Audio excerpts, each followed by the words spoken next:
Welcome once again, Rhetoric Warriors podcast.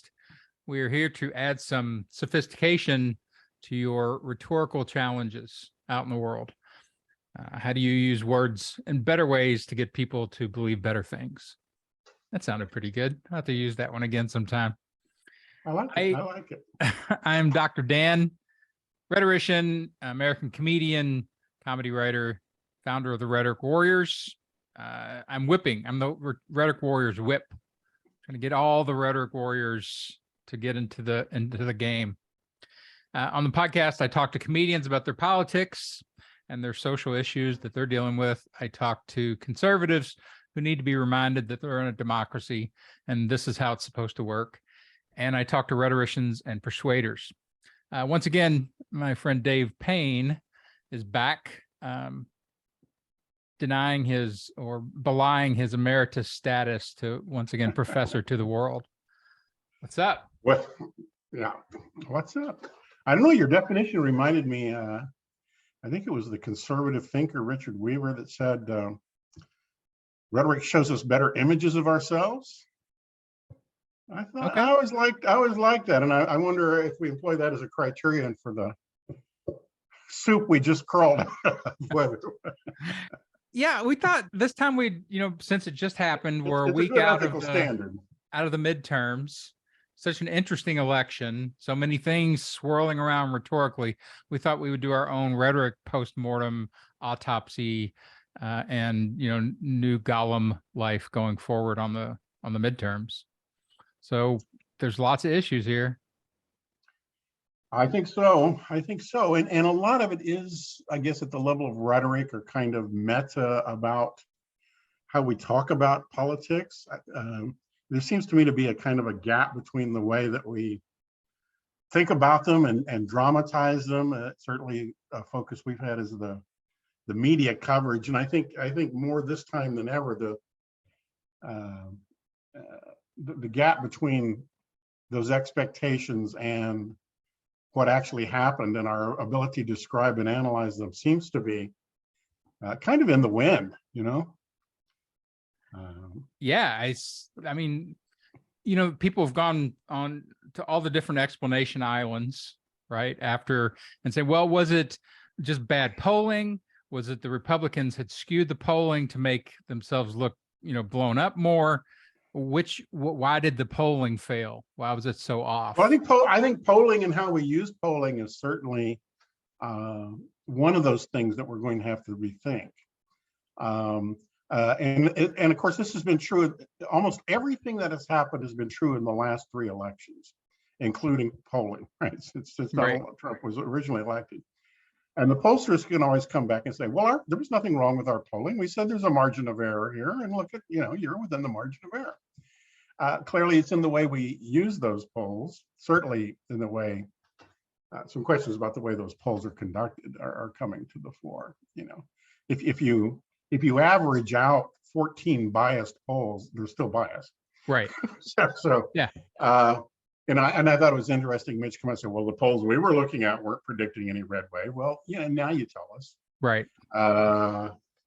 So I think the polling became part of the dramaturgy of media, more World Federation Wrestling kind of coverage than, as is kind of the win-loss, the need to even explain what happened. I mean, my reflex was this is almost exactly what's happened in the last 3 elections. The battle lines have been drawn. People are not budging a hell of a lot one way or another. You may find some real little sub pockets. Okay, the Latinos are not as much Democrat as they were, and yes, I think we'll probably find out more young people came out to vote. More Black men defected to conservatism. Some very small movements that were easily replaced by other kinds of movements. Right. When it comes down to it, the actual percentages, well, not one incumbent senator lost her or his job. Well, that's the whole Politburo, right? So for all of the, and to think about, the kind of the Republicans needing to explain their failure, the Democrats, oh wow, what a victory. we defeated them. We pushed back the red wave. Right. For all of that. Think about 6 months ago, the Democrats were sure that they would trounce the Republicans this time around because of all the, abortion and all the other issues. People might have a way to maintain this equilibrium, and I think it's that equilibrium that we have to. So if you were attacking this, then if we use the two camps of there's the information world, right? So statistics and polls and predictions, yada, yada, yada. And then there's the narrativity world of, hey, it's the fascists coming in and you're saving democracy. Which camp are we going to work? If we're going forward now, we're like, okay, look, we really need the narrativity to continue to heighten. That's where the win is. Or do we go back into the polls, or we just say that's wasted effort? The information work is wasted effort. Right. And what we seem to be, the reason I called it soup is we seem to be adrift in a vat of all of the heteroglossia of all of those things, right? There's this narrative, inspirational, historical cusp stuff going on. This is the last, final, biggest election to save democracy. At the same time, what do we hear echoing? Well, history predicts. History predicts. And of course, a lot of the boundaries of this thing were this kind of fall history about, and so and what is that history based on, and what can it tell us? So I think the way we use history in this rhetoric is certainly another thing to rethink, right? History got tossed out of the window 6 years ago, as far as I'm concerned. Right. Politics have been tossed out of the window, and both sides. I've harangued you about this many times. Neither side wants to give up because that's their way of claiming credit for whatever happened. Right. We'll make the attributions. They elected us because they agree with everything that we think. When your own people don't agree with everything that you think. Right. Right. Yeah, I look at it like today, Pelosi coming out and saying she's no longer going to be the speaker, and the first day with any kind of public voice, the Republicans going right after Hunter Biden, and right after the Biden crime syndicate. It's like a cartoon version of politics that the Republicans want to play with. They're like, well, here are the toys, and we're just going to run these. We have nothing else. The border, fentanyl. MTG got up and actually got to speak today, which was just horrendous to watch if you watch any of that stuff. But I didn't partake.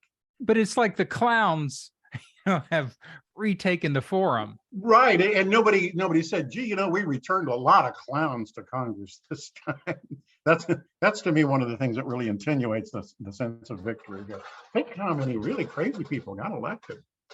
But isn't that support for dramaturgy, that the clowns can get up there and just be clownery and characters, and they can, haul up their clown villains from the left? And if your audience is well versed in the traditions of kabuki, yeah. Mm-hmm. Right. And I guess this is your project. How do I teach them the kabuki mask reading that of our culture? How do I? Where is there in my vocabulary for an MTG, right? That's space lasers and right.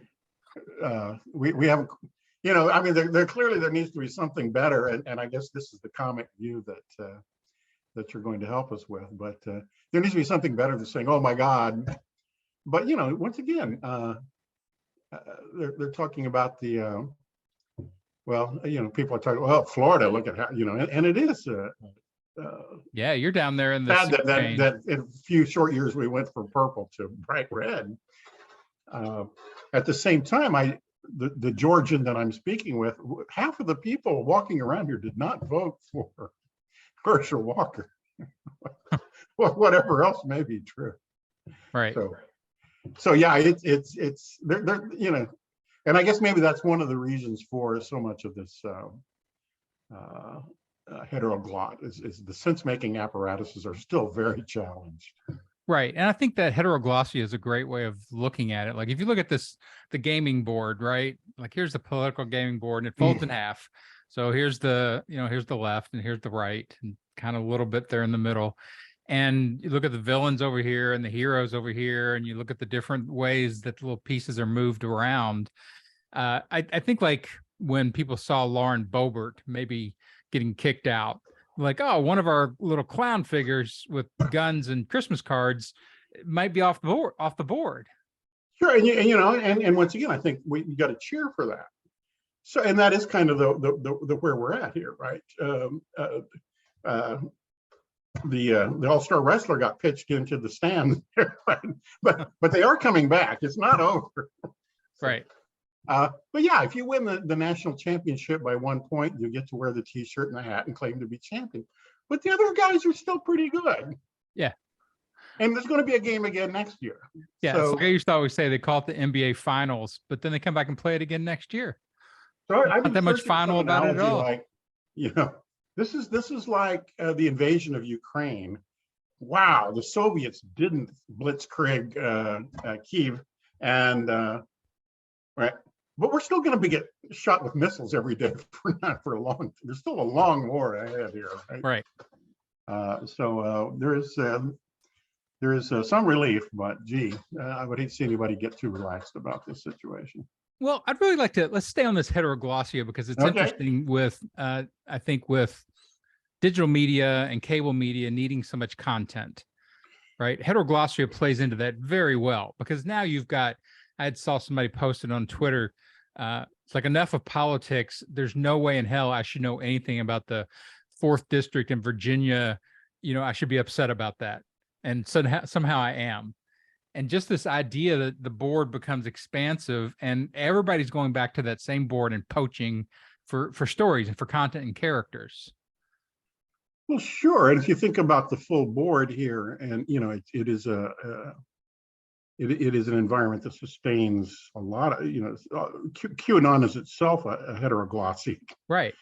Right. It's just sort of, and these things don't have to cohere with each other. They just they're picked up, they're seized for a while, and if they're disproven radically or proven to be, or they just wear out, I think is probably what happens. They recede. So I think that is another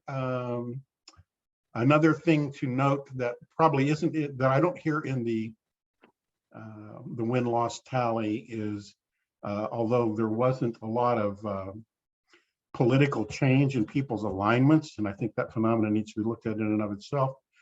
We didn't hear a lot of, insurrection talk, at least not yet. So I think maybe the Jan 6 hearings probably had a way of just sort of making that drama nothing anybody wants to really engage in anymore, right? Yeah, and that's one of the things I had thought about this. Like, what is, like with the Trumpism and the MAGA coming back around, is it spent? Like, how much gas is left in that tank? Everybody's heard it.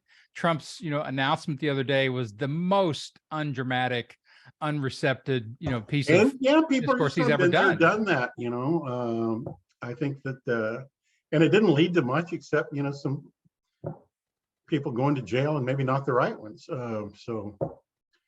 Yeah, it does seem to have retired. I don't sense, and maybe that is the big sigh of relief on the Democrat side. It's the election is the election.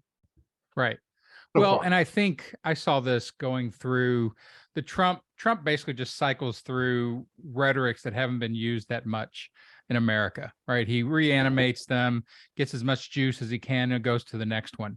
And my question was always watching like the Black Lives Matter protests and things, is he going to go full authoritarian and start putting bodies on the ground?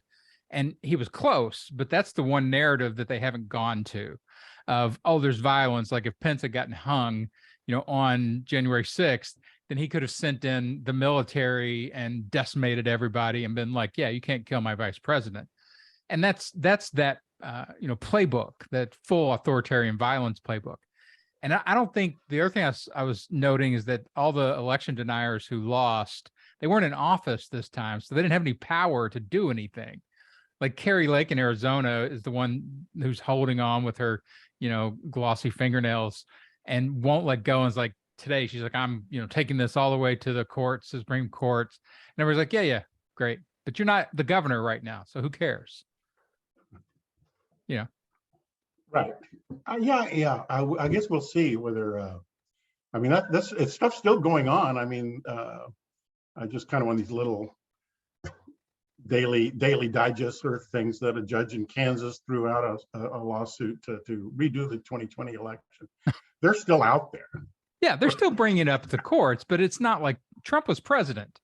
So Right. when he was fomenting rebellion and insurgency, there's some real resources there. Like, it always amazed me that he didn't actually go full Blackwater and send in real special ops to do that, that event.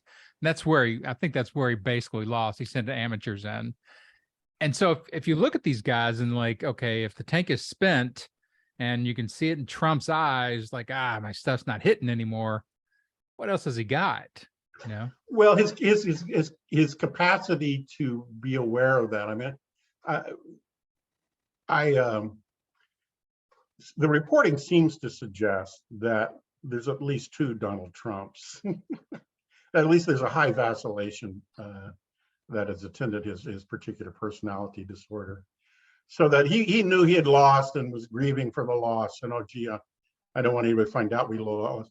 And then at the next moment, he was all exhilarated with the possibility of Sure. So he's a pretty morally and psychologically flexible individual. Yeah, to me, he's Madonna of politics. Madonna would simply appropriate the next, sub-style culture that had come along. So he's the My Pillow of politics. He takes the shape of whoever sat on him last, basically. Yeah, kind of, and you watch that, like even Madonna is a great example, I think, of somebody who's just an appropriator and a really good one. All the way from the things that she was grabbing from her teenage years up till now, Sure. where now she's tried to move over into hip hop. So she's like, blown out her face and she's got gold teeth and all this stuff. And you're like, what's going on now? But I think Trump has gone through the same cycling.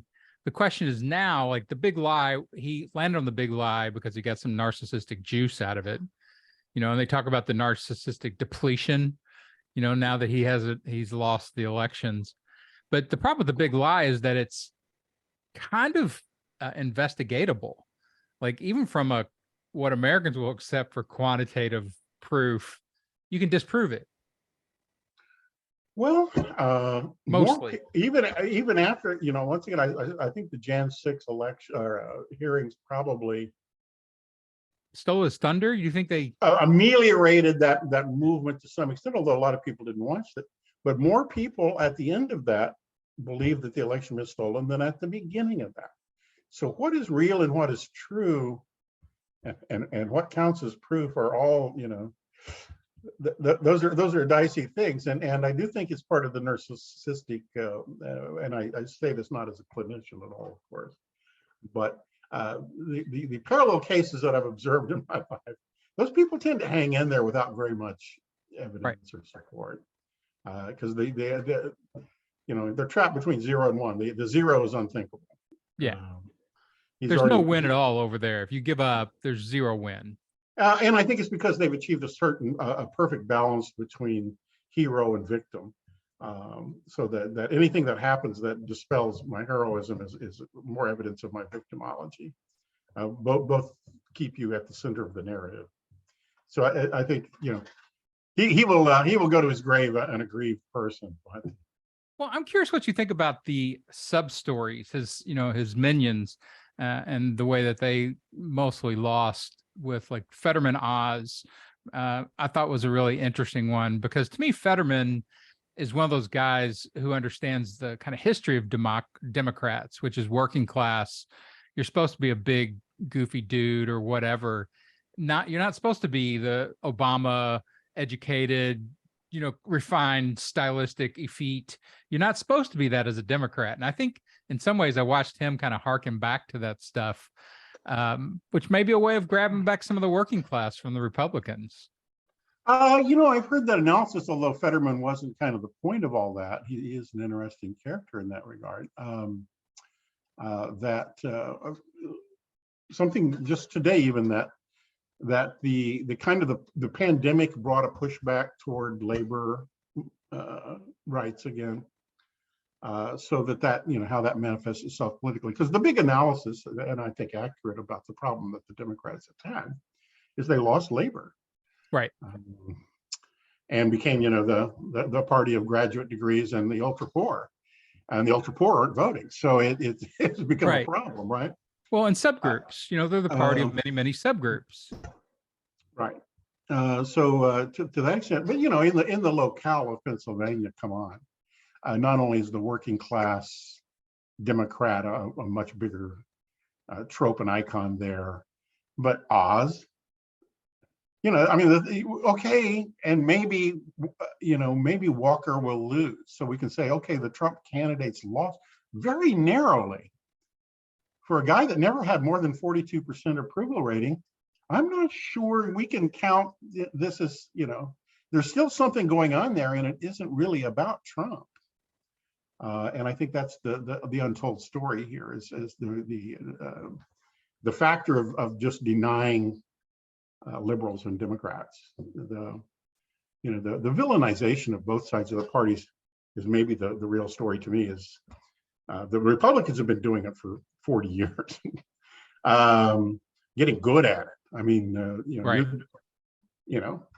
I mean, if you look back, some sort of history here, an alternative history, seems to me that one thing that has changed. I mean, I recall teaching years and years ago, and I remember in the 1988 election, Dukakis and Bush Sr., right?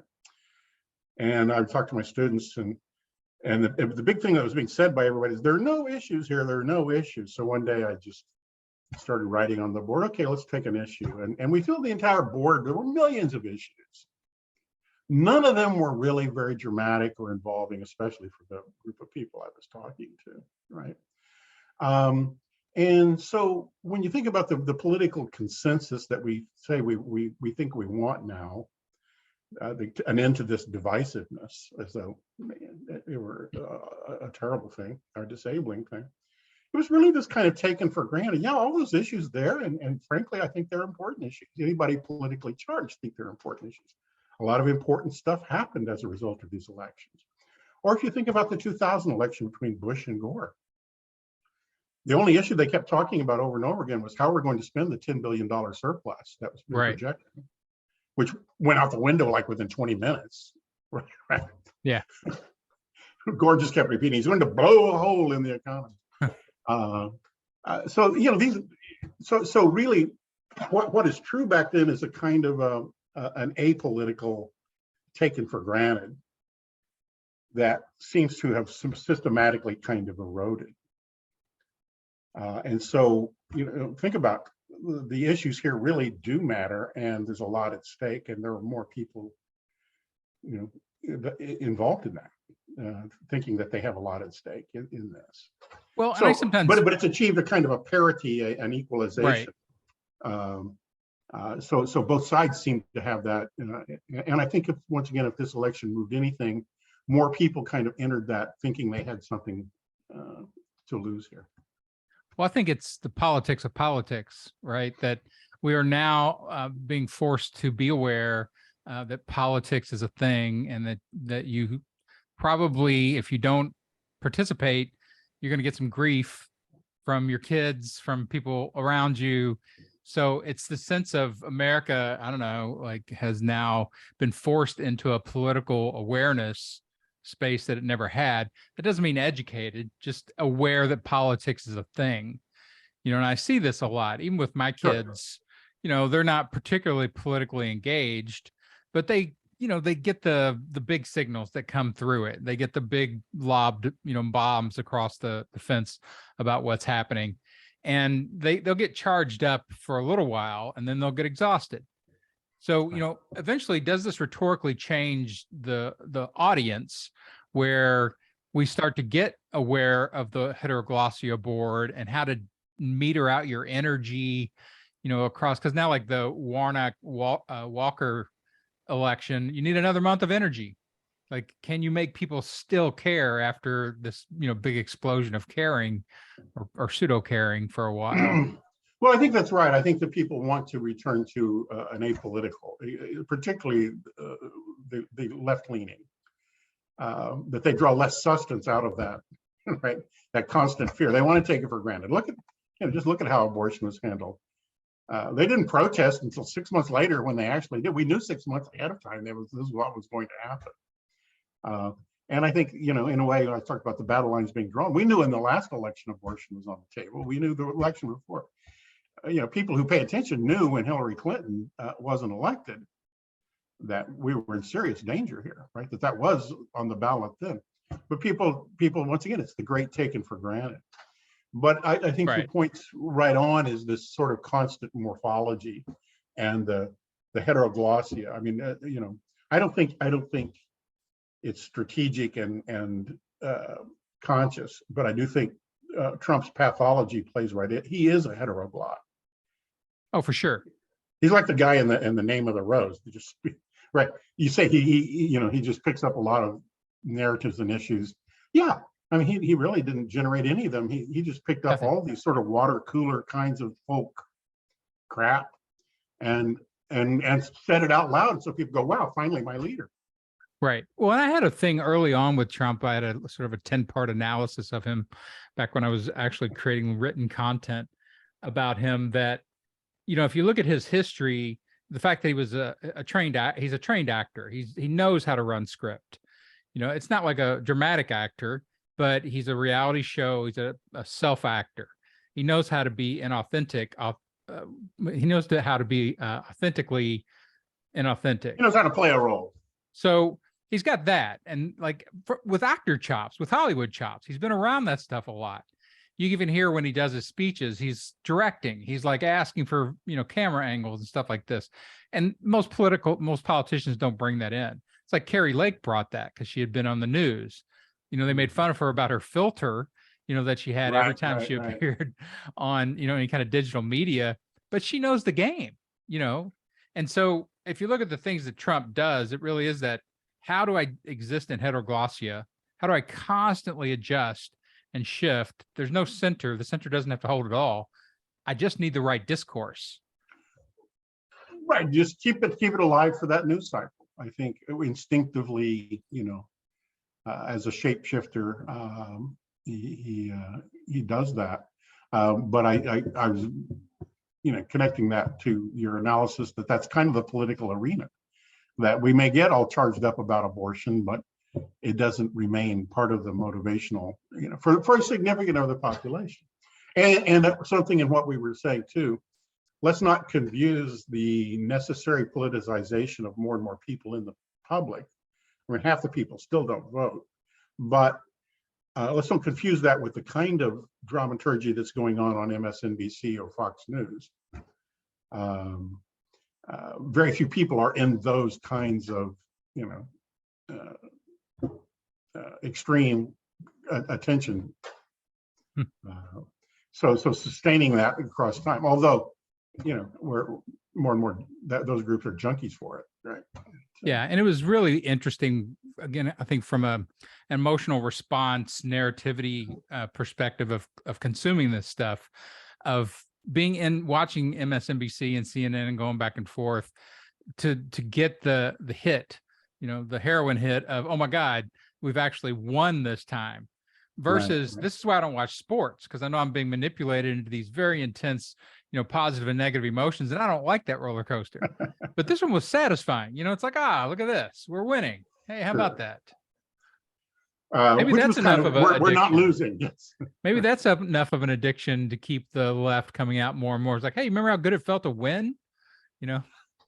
Well, I think once again, it is, more and more people on the left are kind of adopting the posture of the extremists on the right.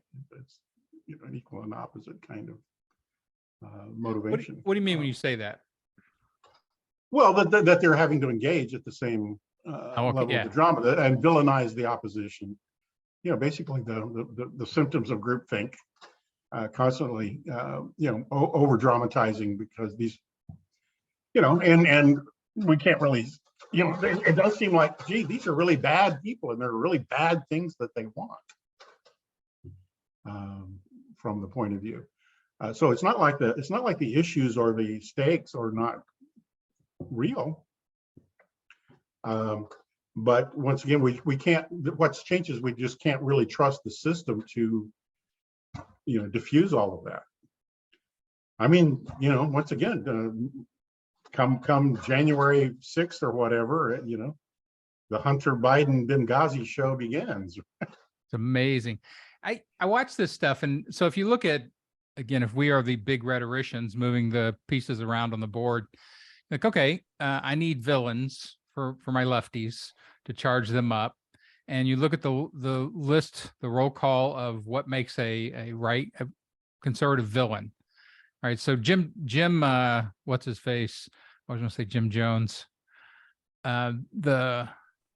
Jim Jordan, So Right. let's break him down as a villain, because he's been off the board mostly for the last 2 years. They've kept him off the committees. She tried to, they tried to put him on the January 6th committee, and she's like, no. Right. That ain't happening. And so he's been off the board. Today he popped back up on the board. So his stupid, stupid square, stupid face was right there on my screen again today.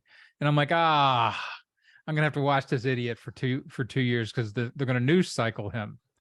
So what makes him the villain? Like, if you're gonna play him up and be like, you want that in Congress again? If we have our list of characteristics, he's part of the clown car, right? I mean, that he's got his own kind of outrageous, the same things that make him a hero to a certain group of people, I suppose, that he's willing to, do outrageous things. And his outspokenness, it doesn't matter what the content is, right? Ron Johnson did it yesterday with the same thing. It's like, he's going to run over everybody, ignore, all the polity and all the courtesy. I mean, we could ask it from his point of view. How else do you get attention when you have so little talent? Yeah, well, I used to tell people, Trump basically in business, what I see of his theory in business is to get involved somehow, doesn't matter how, and then just becomes such a problem for all the reasonable partners that they'll pay him to leave. Back in the old days, processing the 60s, there was a book on The Rhetoric of Agitation and Control. And of course, the yuppies and yippies or hippies and yippies and whatever were seen as the agitators, that their political strategy was constant agitation. Think about Abby Hoffman. Think about, Chicago 7, being outrageous, throwing norms back in the face. Right. Well, are we not in agitation and control? These are That's just exactly it. And of course, the now enfranchised 401k, looking forward to a peaceful retirement, grandparent yippies and hippies are going, they're in the control seat. And we don't like you taking shit out of control. So anyway, it just doesn't look like the same stuff, because you have a sense of right and wrong. Well, and you see this, I've always looked at the logic, the amoral logic of appropriation, right? And this is within the genius of capitalism. You see somebody else doing something that works, grab it, do it, and that grab it, do it, I see it all the time in business, where instead of thinking to new strategies, new tactics, they just look around and kind of see what the leaders are doing in the industry and like, do that, and that becomes a thing that you can get sign off on. Grab that, do it, replicate it, and go. And by the time you get it up and going, it doesn't have the same strength. But in politics, man, there's no production structure really needed. Like, it's all, do a news conference and say it. It's like, wow, that was an instant appropriation. Well, sure. If I understand what you're saying, is that because it is public drama, these are sociological processes that go way back. And we're all actively completing the scripts as we go along, right? So we kind of know what, we don't have to have a complete script for this stuff. We will revise whatever it is happened in relationship to sustaining the ongoing drama. So it's sort of like, this is a political process that's kind of in our bones. That isn't to say it doesn't change. And, I think that we need to be, once again, I think a lot has changed here. And this sort of casual use of history. Historically at the midterm, the other party went, that's partially because of this great taken for granted, that the sense that there is no real difference between Democrats and Republicans. And I heard this invoked. I heard this invoked by people on the right this time. Oh, well, this is the reason for the red wave, is that they're unhappy about the prices of groceries. They're unhappy about the price of gas, and they're going to throw the bums out. And indeed, the throw the bums out warrant wasn't what elected Trump to begin with. It wasn't. Right. It wasn't agreement with Trump. Not a wholesale agreement by any means. It developed into some holistic, different kinds of social movement, or a quasi religious movement.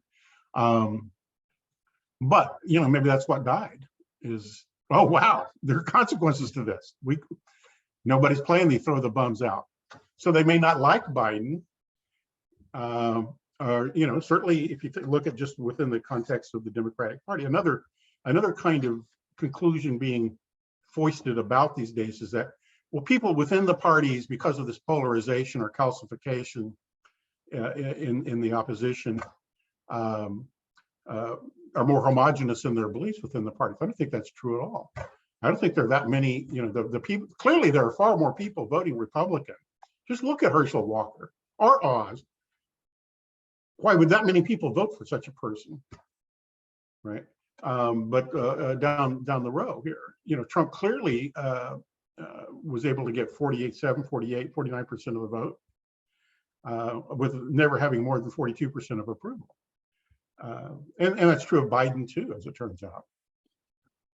That the progressives, they just can't afford to try the other side. Right. Well, then is the real rhetoric war going on then? Sometimes I break it down to just the size of the symbology. So big symbols over here, the mega symbols of your party, blue and liberal and anti-red and anti-conservative, versus the PICO, which is the details, the policies. Like, I think I've watched Biden use this strategy a little bit over the last few months of detailing his accomplishments. I think that's traditional politics, like when people are actually parsing out what you've done and the policies and what your votes are and things like that. That's sort of PICO level information. And I see him wanting to bring that back up into the mega level of awareness. So he can point out to everybody, look, it makes a difference electing people who govern. And he's a 40-year governor. He knows what politics needs to do to sort of deliver at the level of, lived experience, versus people that are just playing the clown game. They have no policies. They're not going to do anything for you. It's just a show so they can continue the window of the grift. And it's interesting to me to watch people get lost in the PICO and me go, I don't know if anybody's listening to any of your PICO level information here. Spending your messaging time on that versus, I think Biden was pretty good at this of, just pointing at Trump and saying, hey, shut this clown down. Hitting him with a few bombs and then moving off of him. Right. I think you're right. It's hard to know, and that's why these rhetorics are layered for different audiences and different entrance points for these audiences. But I think like Hunter Biden's a good example. Like the right has decided that this is a mega level, nuclear missile, and they are going to make it explode. They're like hammering that, like it landed and it thudded, and they're like just hammering at the warheads. Like, come on, this is going to explode. The whole idea of literally going after the Ukraine as, with the Russian propaganda of, as the location of the Nazis. That's where the Nazis went. I'm like, are you really going to hammer at that warhead and try to turn that, rhetoric on for people as this big beacon that they can all look at? And you see the crazies adopt it pretty quickly because they'll adopt anything.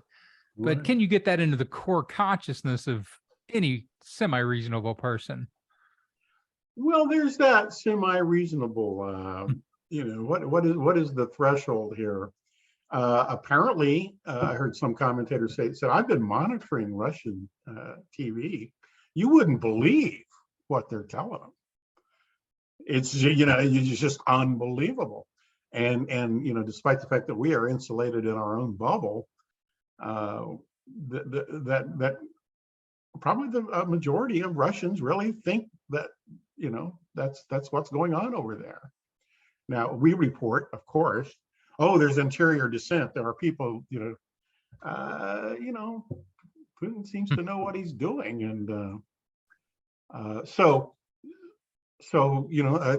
clearly, how do you keep evangelicals who are the problem on the Democrat side in terms of young people and poor people basically don't want to have to attend to this stuff. Right. Yeah. Have other things for different reasons, perhaps. Yeah. But how do you keep them agitated? Look on the other side. The evangelicals are basically not that political, although they've been, preached into it certainly. But how are you going to keep them whipped up? Well, the Hunter Biden, and you can sit over here from your own, side and go, well, what about Trump? Right. Well, we've already worked that out. That the Lord works in strange ways, and he's brought Trump to be the. Well, I kind of had the thought the other night about maybe this is the 50-year brainchild of, whoever was pushing Reagan through the system and Gorbachev through the system, of it looking like, they built this dramaturgy years and years ago. Tear down that wall, Mr. Gorbachev. Like it's a big win for freedom. And really what it was a big win for propaganda, highly prestigious, super sophisticated. It let it out. And it was some kind of agreement between the oligarchs of America and Russia. Like, hey, we let you out of here. You need to get those techniques over here so we can use that to dominate this country. Yeah, well, oligarchs, insofar as they had the money to purchase the technology, I think these are media related as much as, if and you can go back to any era in the 20th century, and the mass medium of the times is surprising us with its ability to, make it appear as there's huge numbers of people thinking one thing or doing one thing, right? Or getting people to respond to messages. If you look at the basic Republican playbook in terms of the stuff that Trump's doing with a lot, like as you point out, a lot more panache, certainly a lot less class, and maybe that's that's America. That's an appealing thing. That goes back to the Fetterman thing. We're in a hoodie. The Sanford and Sons of I'm like, okay, Republican propaganda. If I had to invest in a rhetoric, you're not going to find me often going against, hey, working class this shit up and see how America likes it. And he's such an unlikely candidate to embody all of that. But nonetheless, the amazing abstract abilities of identification are huge. Anyway, the playbook goes back to Richard Nixon. Sure. Certainly Reagan was an improvement. And if you go back there, I used to, like I said, I teach this stuff. So there's all kinds of, Bill Moyers did a series of tapes on the public mind. They're good stuff because they're interviewing all these guys that basically engineered Reaganism. And they're all pretty much saying, yeah, here's how we did it. We were hip to the fact that the image was more powerful than the written word. People, you could have a story here about Ronald Reagan breaking unions and having a picture of him hoisting a beer with the workers. It was the beer with the workers that won every time. So this is, media drama is certainly the kind of the one unifying, and of course the breaking into the cable news networks and the selective story. It is selective exposure, perception, interpretation has only further, helped create the bubbles. Well, and I think that's a really good insight. Like Reagan, was in an area where it wasn't quite heteroglossia yet, and you could build a big cover story narrative and hold it together.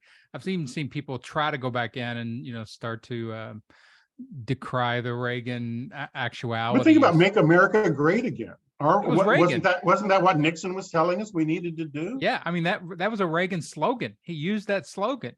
Absolutely. But it's that sense now with in heteroglossia board versus like the big, sort of TV had gotten to the production quality at that point with Reagan, where you could have a dramatic actor and it made a huge difference.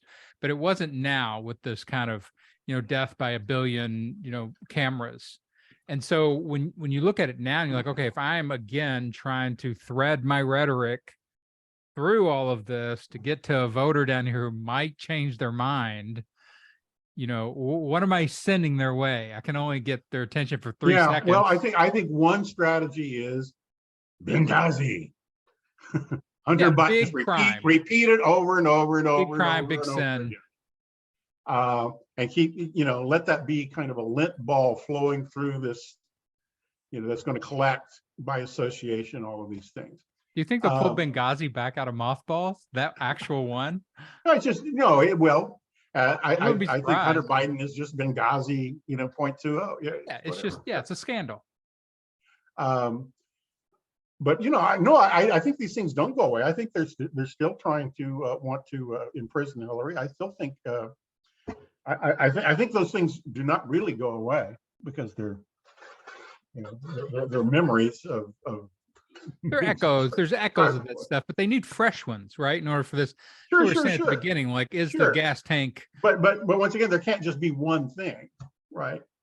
So I think, you know, on the other side, you know, and it is perceived that way, I think, by the people on the conservative side. Jan 6. I mean, that's they think that's Benghazi. And the longer it lives, the more they're able to sort of round off the sharp edges. Oh, Buffalo Shaman, he was really a nice guy. He was convicted for carrying a flagpole. You know what? Over right. I mean, I've heard this, right? Yeah. Over time, these things all kind of, you know, get rationalized, you know, literally. Well, there's a thing in marketing of quality through quantity, which essentially is you overwhelm the algorithm, you overwhelm the audience and the target audience by just so much messaging until you see the ones that flame up, and then you just replicate that. And so when I think about the Republicans and their, I don't know, is it their internal polling on Hunter Biden that says, hey, we'll have to keep running this for a while longer, but it does have some stickiness. It has some glue. People, at least, you can't hit Biden with anything else, right? Biden has no other, he's left himself no other chinks in his armor. You know, they tried to pull up the Anita Hill for a while. You know, the gaffes, the fact that he's old is probably his biggest chink in his armor right now. But even that, he keeps showing, you know, competence in front of cameras, at least to the point where you can't say, oh, he's doddering completely. So what are you going to hit him with, you know, that will stick? And I think that sort of, again, death by 1,000 cuts until you find a deep wound. And then you just, I mean, the amount of salt they can pour into a single wound is just endless. Well, I think once again, it's just one, you sort of sketch this gurgling cauldron of narrative seed, you know, partial, right? Incomplete little ghosts or whatever they are. And I think you're right. You can just pick up on one and go with it, or you can kind of merge them into each other, but you can also keep some going. Though you're talking about, you know, advertising and marketing. You know, they'll play a full ad, a full 60-second ad, until, you know, 8 billion times, and then they'll cut that down to 30 seconds where you only see part of it, and then eventually they'll cut it down to 15 seconds, where, you know, so that the life of the ad it can always be evoked, right, with just a gesture toward it. Well, basically our symbols all kind of work that way, right? And they're latent once again in the what you got to do is get people to actively engage in the process of rationalizing these things out, so that when Trump's getting, you know, arrested, which people are still on the one side thinking has got to happen here for his misuse of classified document. Over on the other side, we've got Hillary's emails.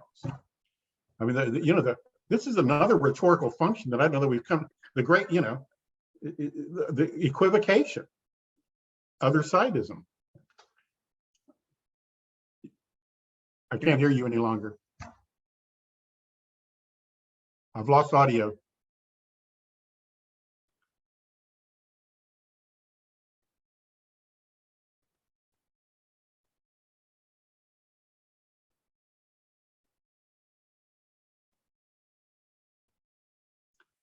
I don't think I did anything. Can you hear me? I think it's me, but I'm not sure why. You're back. You're back.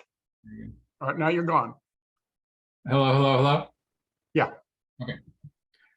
Yeah, I don't know. Maybe I got some loose wires or something. I was kind of getting some bad feedback from it. What were we saying? Uh, Tough moment for two old guys. well, we were talking about just I was talking about both sidism, howaboutism, right? The strategy that these things these narratives shards all remain latent around there and can kind of offset anything so it diffuses all of these kinds of moral crises. And that's kind of a dialectic that we seem to have going on, is the sort of the moral hand wringing of the liberals and the embellishment in that, and the sort of amoralization of all these things on the other side. Well, and I think I was talking about the exhaustion of the story and getting to the sense of how do you reanimate these things? How do you reanimate Hillary's emails? How do you make the documents? Like, Trump will exhaust everybody. He delays and delays and delays and watches things lose their sin, lose the level of criminality. And Right. he throws up all sorts of smoke bombs all over the place. And you watch him use it over and over and over and over and over again. And there's not enough teeth in the judicial system to drag his taxes out. There's apparently not. I mean, what a saga. It's just shown you the sheer ineffectuality of the justice system, period. I think in the way it's set up against the other. It's just so slow, for one thing. It's so slow, but then once the taxes were ordered to be released, and Judge Roberts stays this temporarily for Trump to do appeal. Yeah, and like Bannon, Bannon was indicted, was going to jail, and bam, oh, he's not. Sorry. Yeah. That's kind of an amazing, again, on the chessboard of federal judges, Supreme Court judges, and all this stuff. If you're moving them around, how do you make? Well, yeah, I have to think this is in part, massive corruption meeting politics. I think if we just looked at these as strategies that corrupt criminals use, for a long period of time, Trump learned it all from his daddy or whatever. Yeah, and that's the other thing. These are all mobster plays. I mean, they're very classical mobster plays, like showing up, in court, when you actually have to show up in court in a wheelchair. I think Rudy Giuliani did that, right? I mean, these are classic mobster plays. I wouldn't doubt it. Yeah. But when you watch this stuff and being played out in real time, you're like, okay, how do I counter program this?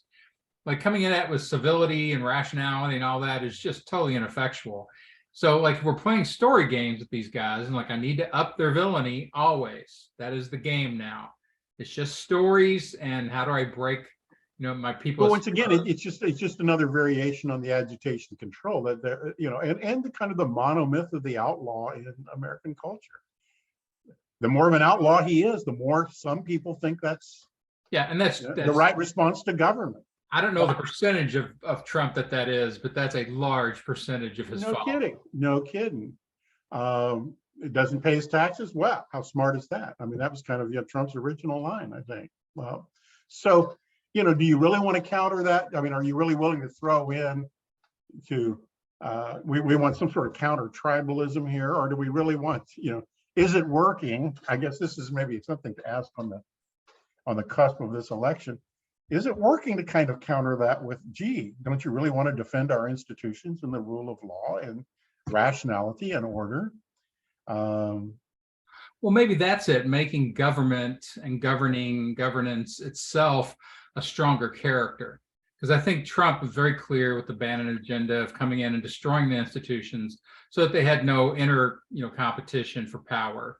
And I think because he's been in government for so long, clearly Biden respects all of these institutions and has built them back up. Like, he's at the he's just such a perfect product of them, Right. He's perfectly and all of it. I think the thing that he shares with Trump, he's not a particularly greatly talented individual. He's a morally good person, doing all the right things, but he's really a product of that system in so many ways.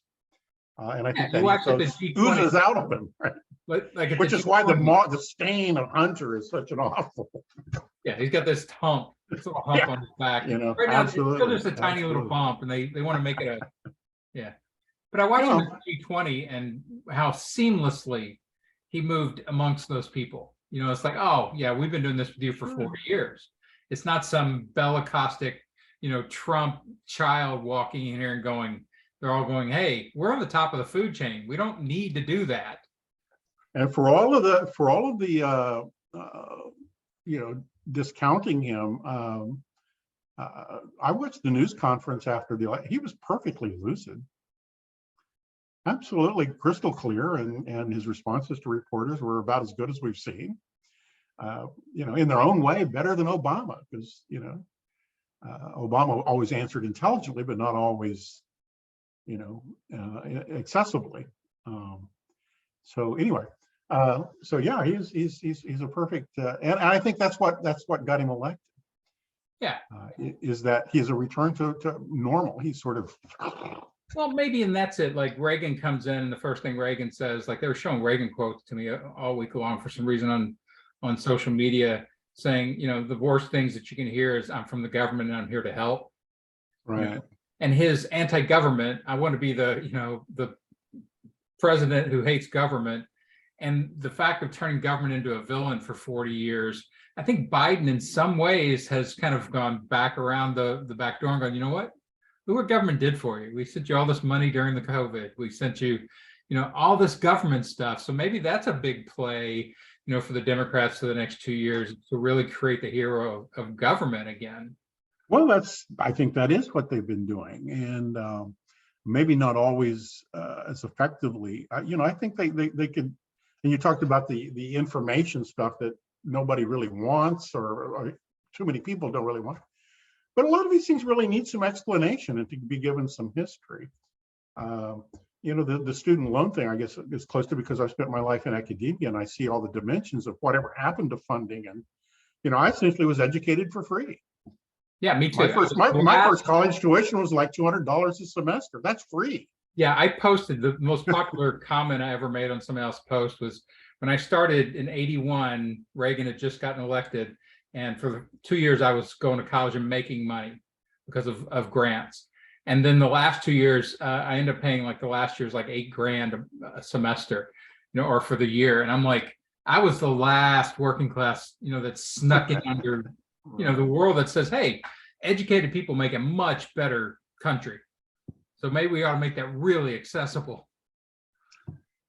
Absolutely. Of course, that has always been an issue, I think, on the right. But at any rate, there's a lot, you know, there's a lot of things that could have been, the population could have been better prepared for understanding why this was not some sort of elitist move.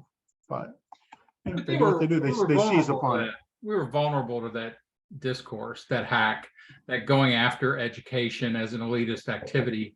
You know, we were very vulnerable to that, and still in many ways are. And that's why maybe like I think of Katie Porter, you know, and her whiteboards, and like, okay, that's a teacher move. Everybody knows what a whiteboard is. You've now established that you are, you know, reliable. She's the third grade teacher of your dreams, isn't she? Going after, you know, the villains, the corrupt, you know, all this stuff. Here's what it takes to live. Yeah. You know, but here, I don't know if you saw it out here, because they ran a lot of here in California.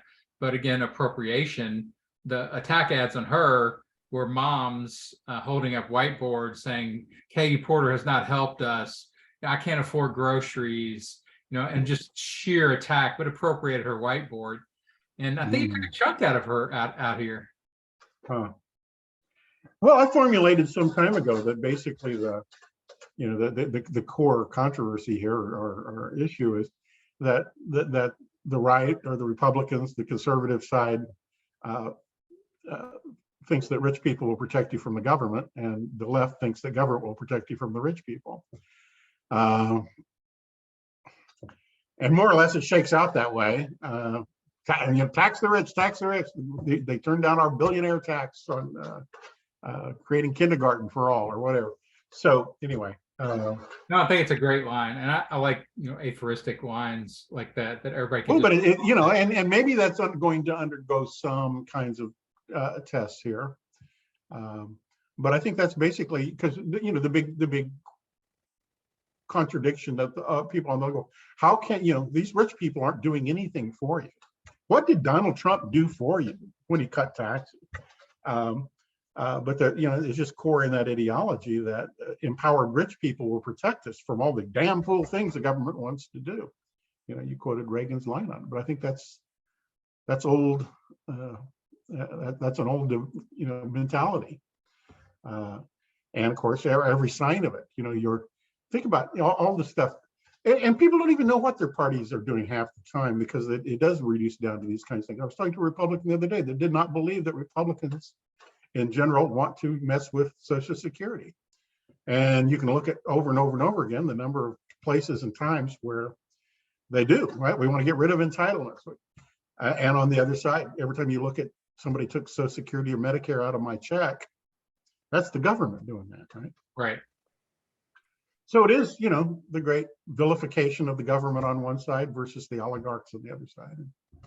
Yeah, and that's what I was saying, maybe at the big level, like holding on to those kind of big level strands and trying to get those, to strengthen in people that, maybe that's the rhetorical play, instead of getting caught what you're talking about does sound dangerously like education, Dan. No, it's not. And rhetorical analysis, that what they're saying and how they're reducing this to slogans doesn't really quite capture the nuances of policy and practice. Yeah. In the heteroglossia, the big return to go to jail, like the big instructions become super dominant, Well, and once again, different groups have their own way of kind of slicing up the pie, because this is urban versus rural, and I think a lot of the problems and part of this sort of who wins and who loses has to do with this red and blue map as a reductivity, right? There are Democrats, liberals living out there in those red states, and there are conservatives living right next to you in your blue city, right? It's not, these are very small kinds of shifts, right? At the extreme, 60-40 or something like this, right? Right. No matter where you look, at the extremes, and it really converges closer than that most places, and depending on the time and the issue. So I think we've been sold that kind of dualism, either orism or whatever. But it seems to me that the education split is as salient as anything here, and I think it's kind of changed over time. I don't know what the current figures are, but it certainly it used to be 10, 12 years ago when I was checking into these kinds of things. Democrats and Republicans had about the same number of college degrees. Democrats had far more advanced degrees, specialists, and those kinds of things, professors and people with other advanced degrees, but also more people with less than high school. I think that's probably changed, but as an educator, I often kind of shake my head and say we just didn't educate enough people in time. Right. Right. We basically we tried. We really did. We didn't inoculate enough of the population, enough needles in arms or in brains fast enough. Pretty much. And I think the educational split is because, once again, we're getting back to what are you going to count as true, and what do you believe, and do you have some sort of coherent, the word integrity comes to mind, integrated system of discerning. I think that is the bulwark against the gurgling cauldron of heteroglossia. With QAnon as kind of the daily menu of crapola, right? And there are people over there just kind of surfing this is sort of the right conspiracy du jour. It's the educated moral with our machetes out there trying to hack our way through the ugly heteroglossia that's being used against America. But more and more that is seen and targeted as the enemy. Right. Well, that's the game. Like anything you do that gets inroads, you're going to become villainized. And so to me, like when we play games of villainy, like, okay, to me, politics has become hyper villainy. Like, can you make villainy stick? And I watched it, once they got Hillary's emails, I'm like, oh, they've got a cancer. They've got a spear in the side of the Lord, and they're just going to twist that sucker. And it's not coming out. It's never coming out. Like, that one is going to stick. And so I think Trump with January 6th was a bit of a spear in the side that they can twist. I don't think people still know what big lie means, but they do understand, that's kind of treason. That's kind of bad. And even though it fades over time because people stop seeing the real images and not enough death, not enough, highly active proof over time, it's still stuck. It's still stuck enough that I don't think he's coming back. I think he's toast. You think he's wounded, fundamentally wounded? Yeah. Well, everybody seems to be kind of betting that direction on both sides. I mean, the Republicans are kind of reading the signs that way, although, he's like the Terminator or, any of these other horror story things. He continues to resurrect even at the last minute. There are things he can still wreck. He just may not be able to wreck Biden and the Democrats right away, but he can still wreck a lot. But and what changes when that happens? I mean, are Republicans going to turn back into something? I think they're fundamentally changed. I think they are a kind of a libertarian coalition. But what happens to this conspiracy culture? I really don't know. Just a plug though, and I can't remember the woman's name, but conspiracychart.com is a beautiful thing.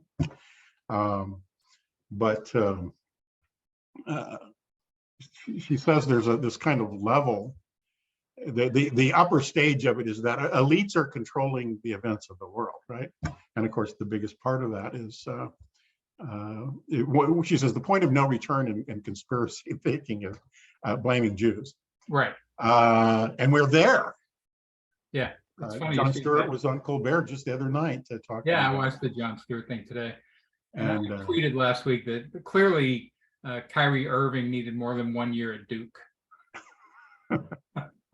That 1 year and out may have been a problem for a multimillionaire, with a public forum.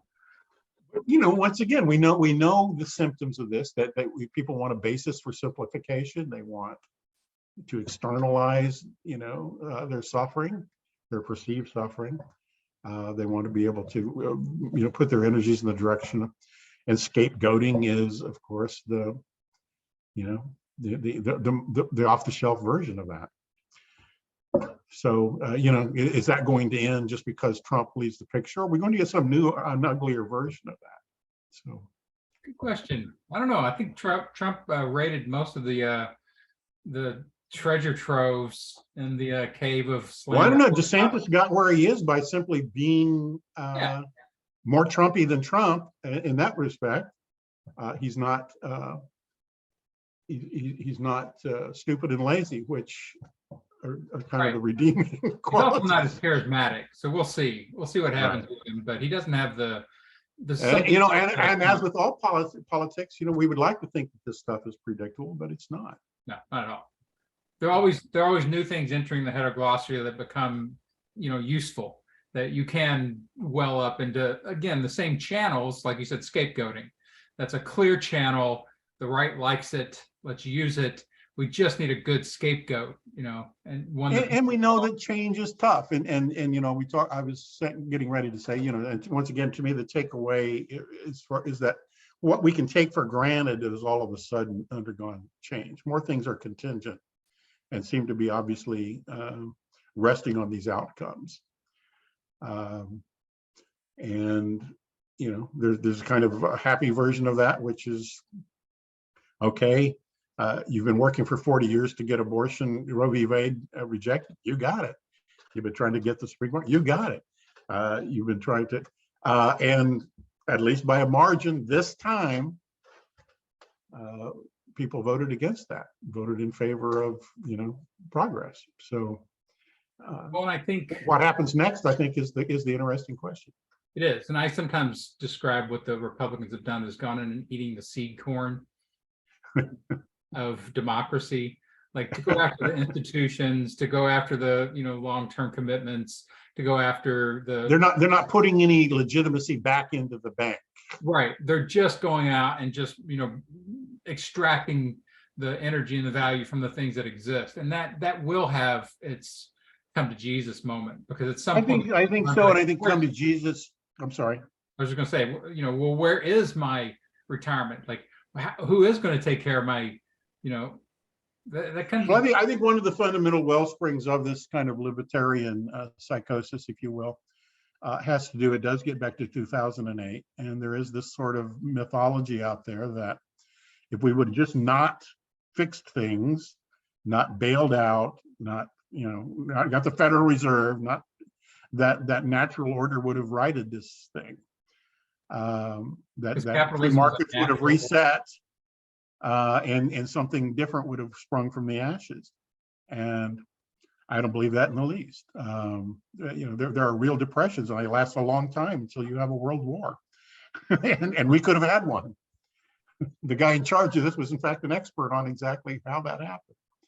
So, you know, it does seem like a slippery slope we're on, and trying to continue to buy off that eventuality. But seriously, chaos, you know, once again, we take a lot for granted, thinking that social order will sustain, and, you know, you'll be able to afford your new pickup truck, and you'll be able to work half the time with a salary of $70,000 a year, and right, all that will stay in place. Well, just to finish up, the last thing, like I did notice that, like, the McConnells, you know, the more traditional Republicans, started to figure out how to stain the, you know, Tea Party extremist MAGAs with the word chaos.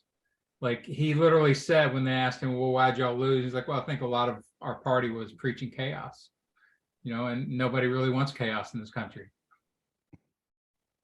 So, well, I think McDonald's been caught telling the truth a couple of times. It's just nobody makes it doesn't do them any good.